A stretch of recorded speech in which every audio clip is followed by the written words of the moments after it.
Assalamualaikum, perkenalkan nama saya Abdul Ghaufur. Kali ini saya akan mempresentasikan contoh manajemen proyek desain ulang situs web. Dalam contoh ini, situs web saya akhirnya diperbarui dengan cara mendesain ulang situs web. Sebenarnya, ini lebih tepat disebut perombakan total. Proyek ini akan membutuhkan rencana yang mendetail karena ruang lingkupnya yang luas serta harapan tinggi dari berbagai pemangku kepentingan. Langkah rencana proyek saya. Tentukan goal dan tujuan. Tetapkan metrik keberhasilan. Perjelas pemangku kepentingan dan peran. Tetapkan anggaran. Selaraskan milestone dan hasil akhir. Buat lini masa dan jadwal. Bagikan rencana komunikasi.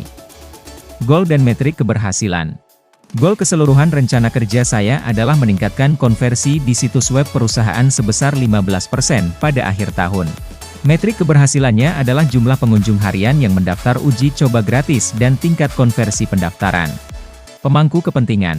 Di sini saya sebagai pemimpin proyek yang bertugas merencanakan dan mengelola proyek. Peran setiap karyawan saya.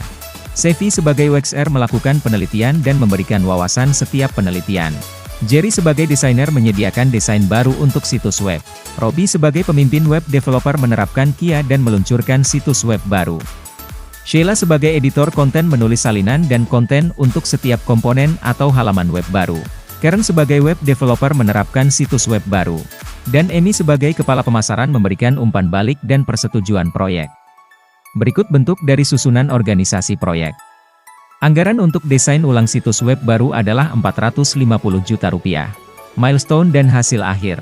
Saya akan mencapai milestone pertama ketika fase penelitian selesai dan Sevi mengirimkan laporan dengan rekomendasi cara melanjutkan ke tahap desain dan konten. Hasil akhirnya. Lini masa dan jadwal. Maret sampai Mei. Sevi akan melakukan semua penelitian yang diperlukan untuk mendesain ulang situs web. Mei sampai Juli. Jerry dan Sheila akan secara bersamaan akan membuat desain dan konten. Awal Agustus, Karen akan meluncurkan situs web baru dengan desain dari Jerry dan konten dari Sheila.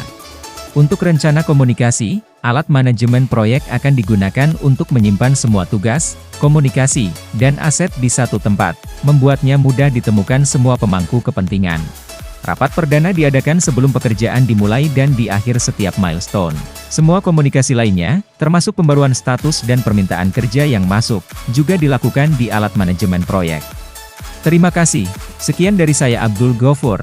Apabila ada salah dalam penyampaian contoh manajemen proyek ini harap maklum dan mohon maaf. Wassalamualaikum warahmatullahi wabarakatuh.